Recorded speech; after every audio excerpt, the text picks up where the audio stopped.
और इस बीच बड़ी खबर दिल्ली से, सीएम केजरीवाल पर बरसे हैं गौतम गंभीर। 2 महीने पहले सब मुफ्त और अब दोगुना टैक्स। पेट्रोल के दाम पर गौतम गंभीर ने साधा निशाना। गौतम गंभीर ने केजरीवाल सरकार को चुनाव से पहले के वादे याद दिलाए। चुनाव से पहले सब कुछ मुफ्त में देंगे, पैसे की कमी नहीं है। 2 महीने बाद दोगुना टैक्स लेंगे, तनख्वाह देने के भी पैसे नहीं है। गौरतलब है कि दिल्ली सरकार ने मंगलवार को पेट्रोल डीजल में वैट बढ़ाने का फैसला किया, जिसके बाद पेट्रोल ₹1.67 और डीजल ₹7 महंगा हो गया। यानी कोरोना संकट के बीच जनता पर महंगाई की मार भी पड़ी है। दिल्ली समेत पूरे देश में लॉकडाउन के चलते 40 दिनों से सब कुछ बंद पड़ा था। लॉकडाउन 3 की शुरुआत में कुछ रियायत दी गई, जिसमें जरूरत की दुकानों के अलावा इक्की दुक्की जो दुकानें थी उन्हीं को ही खोलने दिया गया। इनमें शराब की दुकानें भी शामिल रही। अब गौतम गंभीर सरकार के ऊपर वार कर रहे हैं, कह रहे हैं कि सब कुछ मुफ्त में देंगे, पैसे की कमी नहीं है। चुनाव से पहले 2 महीने बाद दोगुना टैक्स लेंगे, तनख्वाह देने के भी पैसे नहीं है।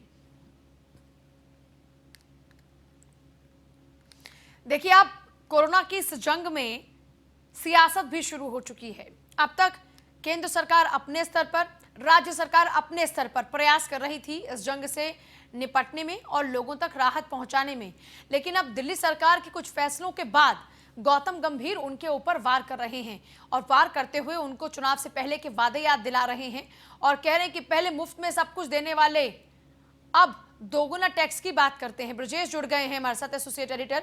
ब्रजेश, कोरोना की इस जंग में अब सियासत की भी एंट्री हो चुकी है और सियासी वार अब तेजी से हो रहे हैं एक दूसरे पर।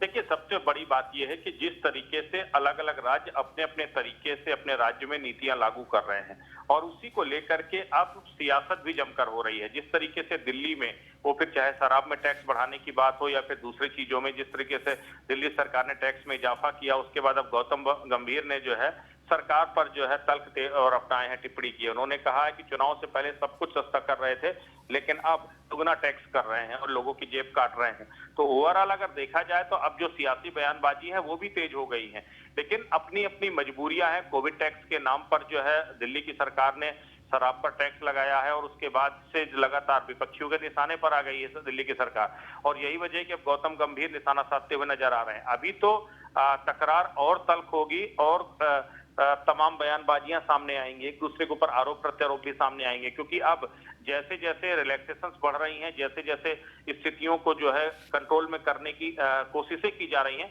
उसी तरीके से बयानबाजी भी अब सामने आने लगे हैं। बहुत ही शुक्रिया आपका पूरी जानकारी के लिए ब्रजेश। खबर प्रयागराज से है, जहां पर 3 नए कोरोना पॉजिटिव मरीज एक साथ मिले हैं। आर्किटेक्ट वीरेंद्र सिंह के परिवार के 3 लोग कोरोना पॉजिटिव पाए गए।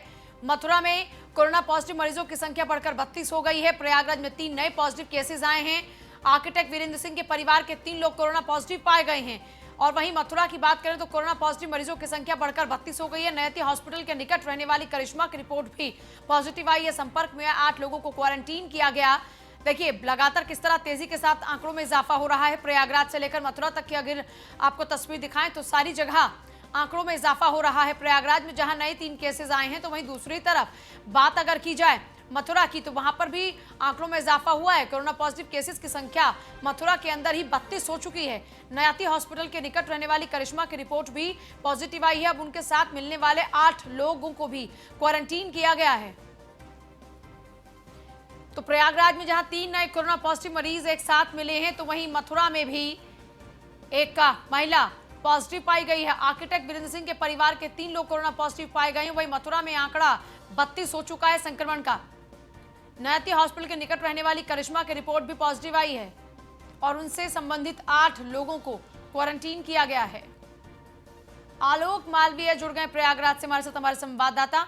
आलोक, क्या हालात हैं प्रयागराज के? जी देखिए, जिस तरह से प्रयागराज में कोरोना पेशेंटों की संख्या बढ़ती जा रही है, जिससे हड़कंप मचा हुआ है। यहाँ देखा जाए अभी तक 9 कोरोना पॉजिटिव पेशेंट थे और आज के 3 एक साथ कोरोना पॉजिटिव पेशेंट मिले हैं, जिसको लेकर इनकी संख्या 12 हो गई है।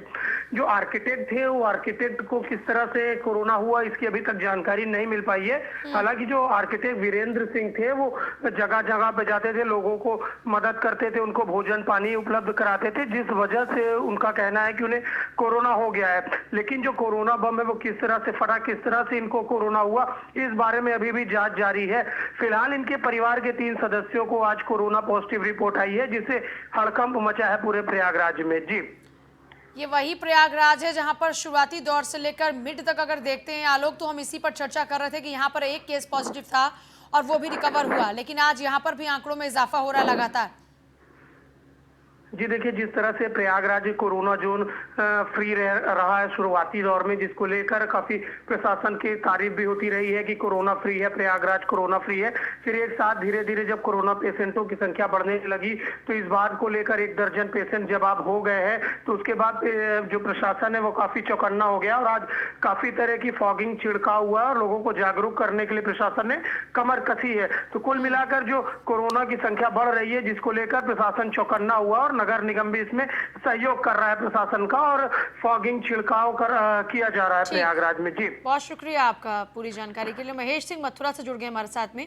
महेश, मथुरा के हालात क्या है? 30 के पार आंकड़ा पहुंच चुका है, लेकिन प्रशासनिक स्तर पर क्या तैयारियां हैं और किन कारणों से इतनी तेजी के साथ में यहां आंकड़ों में इजाफा हो रहा है, इस पर क्या कुछ जानकारी? को बताना चाहेंगे कि मथुरा में कोरोना पॉजिटिव मरीजों की संख्या बढ़कर 32 हो गई है और यहाँ पर 3 की मौत भी हो चुकी है। इसमें 2 महिलाएं और 1 पुरुष है। आज जो मामला प्रकाश में आया है, जो कोरोना पॉजिटिव का मामला आया है, वो एक करिश्मा नाम की महिला थी। वो उनके घर पे किराए पे रहती थी। वो पहले पॉजिटिव आई थी, उनके संपर्क में वो आए थे, इसलिए उनकी भी आज कोरोना पॉजिटिव रिपोर्ट आई। इसलिए मथुरा में कोरोना मरीजों की संख्या बढ़कर 32। साथ ही साथ प्रशासन की बात अगर करें, प्रशासन क्या कर रहा है, तो यहाँ पर जो सबसे बड़ी बात है, ये चाहे मथुरा की बात हो चाहे आगरा की, अगर उठाकर देखा जाए, सब्जी विक्रेता जो है, सब्जी विक्रेता, उनके कारण ज्यादा कोरोना पॉजिटिव के मरीज बढ़ रहे हैं। हम यहाँ पर एक मंडी रामदास की गली है, वहां पर एक सब्जी विक्रेता के परिवार के 3 सदस्य कोरोना पॉजिटिव आए थे और वहां की और भी कई लोग हैं जो कोरोना पॉजिटिव आ चुके हैं। तो सबसे बड़ा प्रशासन इस मामले में थोड़ी सी लापरवाही बरत रहा है कि सब्जी विक्रेता या सब्जी मंडी उन जगहों पर उन लोगों को या तो ग्लव्स या मास्क या इन चीजों को या उनकी स्कैनिंग कराई जाए, उनकी जांच की जाए, उसके बाद में उनको पास जारी करेंगे। ये प्रशासन की चूक है कि वो इन चीजों की सुविधाएं नहीं करा पा रहे हैं। जो संक्रमित मरीजों की संख्या लगातार मथुरा में बढ़ती जा रही है और इसके कारण यहाँ पर मथुरा में काफी लोग भयभीत भी हैं। बहुत ही शुक्रिया। देखिए, भयभीत तो होना भी है, लेकिन इस वक्त सिर्फ एक ही उपाय है, सोशल डिस्टेंसिंग।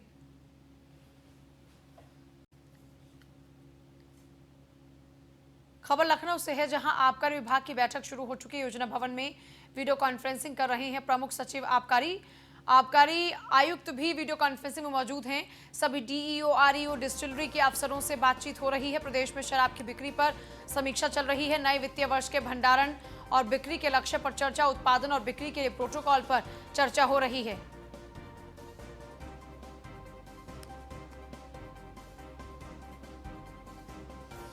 तो प्रदेश में शराब की बिक्री पर समीक्षा चल रही है। नए वित्तीय वर्ष के भंडारण और बिक्री के लक्ष्य पर भी चर्चा चल रही है। उत्पादन और बिक्री के लिए प्रोटोकॉल पर हो रही है चर्चा। आबकारी विभाग की बैठक शुरू हो चुकी है। देखिए, कल जो आलम रहा उसके बाद जाहिर सी बात है ये समीक्षा बैठक तो होनी ही थी। योजना भवन में वीडियो कॉन्फ्रेंसिंग के जरिए ये बैठक चल रही है। आबकारी आयुक्त मौजूद हैं, डीईओ, आरईओ मौजूद हैं। सभी डीईओ, आरईओ, डिस्टिलरी के ऑफिसर्स बातचीत कर रहे हैं। तस्वीरें आपको दिखा रहे हैं उस बैठक के दौरान की। प्रदेश में शराब की बिक्री कर रहे हैं और उसी बिक्री पर समीक्षा चल रही है। उत्पादन बिक्री के लिए प्रोटोकॉल पर चर्चा हो रही है। योजना भवन में वीडियो कॉन्फ्रेंसिंग के जरिए यह बैठक चल रही है। आबकारी आयुक्त भी वीडियो कॉन्फ्रेंसिंग में मौजूद हैं। सभी डीओ, आरईओ, डिस्टिलरी के ऑफिसर्स भी इस बैठक का हिस्सा हैं।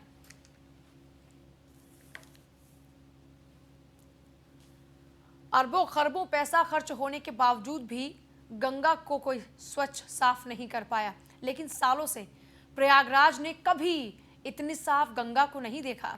संगम नगरी प्रयागराज की दोनों नदियां इतनी साफ हो गई हैं कि उसमें गिरे सिक्कों को भी अब आराम से उठाया जा सकता है। संगम किनारे से हमारे संवाददाता आलोक मालवीय की स्पेशल रिपोर्ट देखिए। गंगा, यमुना, अदृश्य सरस्वती की त्रिवेणी संगम, और हम हैं संगम पर। मैं कहूँगा अपने कैमरा पर्सन विनीत सेठी की संगम का विहंगम नज़ारा दिखाएं कि इस समय संगम कैसा है। लोगों का हालांकि आवागमन यहाँ पर नहीं है। कुछ सनातनी लोग ही आ रहे हैं जो संध्योपार्चन कर रहे हैं, संध्या का पूजन कर रहे हैं। आप देख सकते हैं इस समय जो गंगा नदी का नज़ारा है वो कभी नहीं देखा गया है। और गंगा नदी, यमुना नदी और सरस्वती तीनों की इस समय त्रिवेणी एकदम साफ स्वच्छ है। आप देख सकते हैं ये संगम के किनारे घाट बनाए गए हैं, महाकाल घाट जिसको बोला जाता है। और इस घाट पे ध्वज पताकाएं धार्मिक लहरा रही हैं और लोग अपनी पूजन के लिए, संध्योपार्चन के लिए यहाँ पर मौजूद हैं। जिस तरह से संगम का दृश्य है, विहंगम नज़ारा है, इस नज़ारे को हम न्यूज़ वन इंडिया के माध्यम से आपको दिखा रहे हैं। एक वैदिक ब्राह्मण जो कि केशव जी हैं, उनसे हम जानकारी लेंगे गंगा, यमुना और अदृश्य सरस्वती नदी के बारे में कि किस तरह की स्वच्छता है, निर्मलता है, किस तरह से वो देख रहे हैं। उनसे जानकारी लेंगे इस तरह से। क्या आपसे बात हो सकती है सर? जी, आप यहाँ पूजन करने आए हैं, कैसा जल है, क्या कहेंगे इस दृश्य के बारे में? मैं इस समय 50 साल का हो चुका हूँ। मेरे जीवन में हम लोगों ने कभी इतना साफ, इतना स्वच्छ जल कभी नहीं देखा। तलहटी तक दिखती है यहाँ पर खड़े होइए, संगम में चले जाइए। अद्वितीय, अद्भुत, परमादरणीय व्यवस्था अपने आप में प्रकृति ने कर रखी है।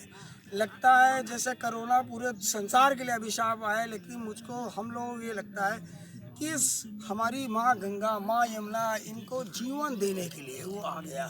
हमारी पवित्रतम स्थिति है, ऐसा कभी होता नहीं था। मन होता है आदमी घंटों इसी जगह डूबा रहे, बैठा रहे। तो क्या ऐसा निर्मल जल कभी आपको देखने को मिला केशव जी? कभी नहीं मिला। ऐसे हम लोगों ने कल्पना नहीं की थी। हालांकि ऐसा मतलब पिछले कुंभ के दौरान, कुंभ के पहले से स्वच्छता आने लगी थी, लेकिन जो निर्मलता, जो जल शांत हो गया है, ऐसा कभी नहीं हुआ। अगर आप संगम के पास चले जाए, अगर संगम में आपकी कोई चीज़ गिर जाए, हमारे मित्र की अंगूठी गिर गई, स्नान करने अभी आए थे, गिर गए, वो अंगूठी सामने मिल गई। क्या चाहिए? संसार जीवन धन्य हो गया। कोरोना सबको नुकसान कर गया, कोरोना ने पूरी दुनिया को स्तब्ध कर दिया, लेकिन कोरोना की वजह से हम लोगों ने अपने वो घर में रखकर संसार को प्रदूषण मुक्त कर दिया। आप तो संसार में घूम रहे हैं, स्वच्छ आकाश, पवित्र नदियाँ, पवित्र माँ गंगा, जमुना। ऐसा अब शायद कभी जीवन में ऐसा ना हो, लेकिन ऐसा युग हमेशा चलता रहे, बस यही भगवान से प्रार्थना है। अपने परम गुरुदेव सच्चा बाबा जी महाराज से प्रार्थना है, क्योंकि उन्हीं का आश्रम, उन्हीं के सानिध्य में हम लोग रह के ये सारा जीवन हम लोगों ने देखा है। बहुत बहुत धन्यवाद बातचीत के लिए। तो जो प्रयागराज वासी हैं, जो सनातनी हैं, वो चाह रहे हैं कि गंगा माँ का स्पर्श इसी तरह मिलता रहे, स्वच्छ जल इसी तरह बना रहे और कोरोना से भी मुक्ति मिल जाए। तो तीर्थराज प्रयाग के वासियों की जो ये मनोकामना है, ये पूर्ण हो, यही मनोकामना न्यूज़ वन इंडिया की भी है। कैमरा पर्सन विनीत सेठी के साथ आलोक मालवीय, न्यूज़ वन इंडिया, संगम नगरी प्रयागराज।